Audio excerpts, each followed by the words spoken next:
Free event ఫంక్షన్లో జరిగిన తర్వాత రాష్ట్ర డిప్యూటీ సీఎం పవన్ కళ్యాణ్ గారు, జనసేన పార్టీ అధ్యక్షుడు పవన్ కళ్యాణ్ గారు జాగ్రత్తగా వెళ్ళండి, జాగ్రత్తగా వెళ్ళండి, జాగ్రత్తగా వెళ్ళండి, జాగ్రత్తగా వెళ్ళండి 50 సార్లు చెప్పుంటారు. వచ్చిన ప్రతి ఒక్కరింటికి చేరుకోండి, జాగ్రత్తగా వెళ్ళండి. నాకు ఈ ఆడియో ఫంక్షన్లన్నా బహిరంగ సభలన్నా నాకు భయం. అదే మీరు మీ కుటుంబానికి చాలా ఇంపార్టెంట్. అభిమానం వేరు. మీరు మీ కుటుంబానికి సభ్యులు చేరుకోవాలి, ఇంటికి చేరుకోవాలని చెప్పి పదే పవన్ కళ్యాణ్ గారు ఈసారి ఆడియో ఫంక్షన్ మనం చూసుంటాం రాజమండ్రిలో. జాగ్రత్తగా వెళ్ళండి అని చెప్తారు. ఎందుకంటే ఈ రాష్ట్రపు దరిద్రపు రోడ్లు ఇంకా కొన్ని సరిదిద్దుకోలేదు. ప్రభుత్వం వచ్చినాక ఇప్పటికే ఆల్మోస్ట్ కొన్ని రోడ్లు కంప్లీట్ చేస్తున్నాం. మేము సంక్రాంతికి వెళ్ళి అన్ని పూర్తి చేస్తాం, ఖచ్చితంగా ఇచ్చిన మాట ప్రకారం చేసి తీరుతాం. కానీ ఇంకా ఫిల్టర్ చేయాల్సిన రోడ్లు ఇంకా కొన్ని ఉన్నాయి, ఎదుగుతున్నాం ఆ రోడ్లు కూడా. ఆ రోడ్లు బాగోలేదు. అర్ధరాత్రి సమయంలో వెళ్ళేటప్పుడు యాక్సిడెంట్లు అవుతాయి.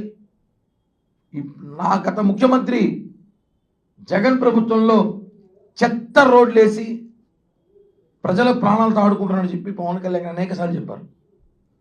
దురదృష్టవశాత్తు 2 మెగా అభిమానులు చనిపోవడం జరిగింది యాక్సిడెంట్లో. చాలా బాధాకర విషయం. వాళ్ళిద్దరికి కూడా వాళ్ళ కుటుంబానికి ప్రగాఢ సంతాపం తెలియజేస్తూ ఒకటే చెప్తున్నాం, ఎక్కడో యాక్సిడెంట్లో చనిపోయిన వారికి పవన్ కళ్యాణ్ గారికి ఏ సంబంధం అండి? వారి మీద కేసు కట్టమని చెప్పి వైసీపీ పేటీఎం డాగ్స్, వైసీపీ పుల్కాగాలు, లాజిక్ కూడా తెలియదు, కొంచెం కామన్ సెన్స్ ఉండాలి రాజకీయాల్లో. లాజిక్ లేకుండా మాట్లాడతారు. పవన్ కళ్యాణ్ గారికి కేసు కట్టాలంట. ముందు మీ ఇంట్లో మీ ఊర్లో చచ్చిపోయిన మీ బాబాయ్ కథ ఏమైంది? బాబాయ్ హత్య కేసు ఏమైంది? మీ ఇంట్లో చనిపోయిన మర్డర్ చేసిన బాబాయ్ హత్య కేసు ఫస్ట్ నిందితులు పట్టుకోండి. మీరు మళ్ళీ మా గురించి మాట్లాడతారు. ఎక్కడో యాక్సిడెంట్లో చనిపోతే పాపం దురదృష్టవశాత్తు బాధపడతారు పవన్ కళ్యాణ్ గారు. వాళ్ళ కుటుంబానికి అన్ని విధాలు ఆదుకుంటామని చెప్పి నిన్న రోజు 10 లక్షలు డబ్బులు ఇవ్వడం జరిగింది పార్టీ తరఫున. అలాగే దిల్ రాజు గారు 10 లక్షలు ఇచ్చారు, రామ్ చరణ్ గారు 10 లక్షలు ఇచ్చారు. ఇంకా వాళ్ళ కుటుంబానికి అన్ని విధాలుగా ఆదుకుంటాము, పెద్ద కొడుకులాగా నేను ఉంటాను పవన్ కళ్యాణ్ గారు ప్రెస్ నోట్ రిలీజ్ చేస్తూ అన్ని విధాలుగా వాళ్ళ కుటుంబానికి ఆదుకుంటాం, మన అన్నదండలు అని చెప్పి పవన్ కళ్యాణ్ గారు చెప్పాక కూడా కొంతమంది వైసీపీ రాజకీయ జ్ఞానమైన పుల్కాగాలు పవన్ కళ్యాణ్ గారు వల్ల చనిపోయినట్టు హాస్యాస్పదంగా ఉంది. మీరేసిన దరిద్రపు రోడ్లు వాళ్ళు చనిపోయారు. రోడ్లు సరిచేయకుండా చనిపోయారు. గుంతల రోడ్లు, ఎటువంటి రోడ్లు మనం చూసుంటాం. అన్నీ సరిదిద్దుతున్నాం, వేస్తున్నాం రోడ్లన్నీ కూడా. ముందు మీరు బాబాయ్ హత్య కేసు తేల్చండి రా బాబు, మళ్ళీ మీరు తెలుస్తారు. సొంత చెల్లిని బయట తరిమేశారు, సొంత సునీత గారు ఏడుస్తున్నారు, మా నాన్న చంపినాడు పట్టుకొని రానేసి. ఇవన్నీ మీరు చేయండి. చంపేసిన మీరు మాట్లాడతారు మా గురించి. మర్డర్లు చేసినాడు మీరు, యాక్సిడెంట్లో చనిపోయిందని రాజకీయం చేస్తారా? అలా చనిపోయినారంటే నిన్న రోజు నేను చూసిన ఈరోడ్ టు కోయంబత్తూరు, ఈరోడ్ నుంచి కోయంబత్తూరు పోతా ఒక పిల్లడు యాక్సిడెంట్లో చనిపోయాడంట. దానికి కూడా మేమే కారణమా? చెప్పండి దానికి కూడా పవన్ కళ్యాణ్ గారి అనేసి.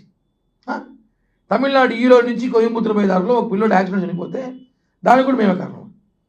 అది యాక్సిడెంట్ అండి. ఇది మీ రోడ్లు బాగాలేదు, జరిగిన యాక్సిడెంట్ జరిగింది.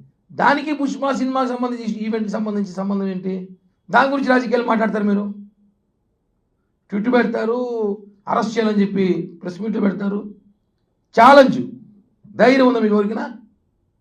పనికిరాని మాటలు మాట్లాడడం కాదు రాజకీయాల్లో.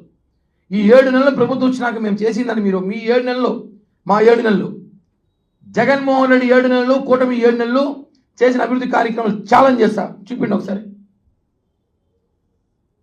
మేము ఆ 7 నెలలు ఇచ్చిన సూపర్ 6లో 3 హామీలు నెరవేర్చాం. ఇప్పటికే 4వది కూడా సంక్రాంతి అయినా అంశం, 5వది అమలు చేస్తున్నాం. రాజధాని అభివృద్ధి, అద్భుతమైన రాజధానికి ప్రయత్నాలు చేస్తున్నాం. ఓర్వలేక సవ రాజకీయాలు, చిల్లర రాజకీయాలు చేస్తున్నారు. ఎంత అసహ్యంగా ఉంటుందంటే, రాజకీయాలు హుందాతనం ఉండాలి, పుల్కా రాజకీయాలు చేయకండి. గేమ్ చేంజర్లో చనిపోయిన ఆడియో, ఆ ఈవెంట్లో ఎవరు చనిపోయారో మణికంఠ చరణ్ అనే అభిమానులకి జనసేన పార్టీ తరపున, మెగా అభిమానుల తరపున వాళ్ళకి ఎప్పుడు వాళ్ళ కుటుంబానికి సహకారం ఉంటాయి.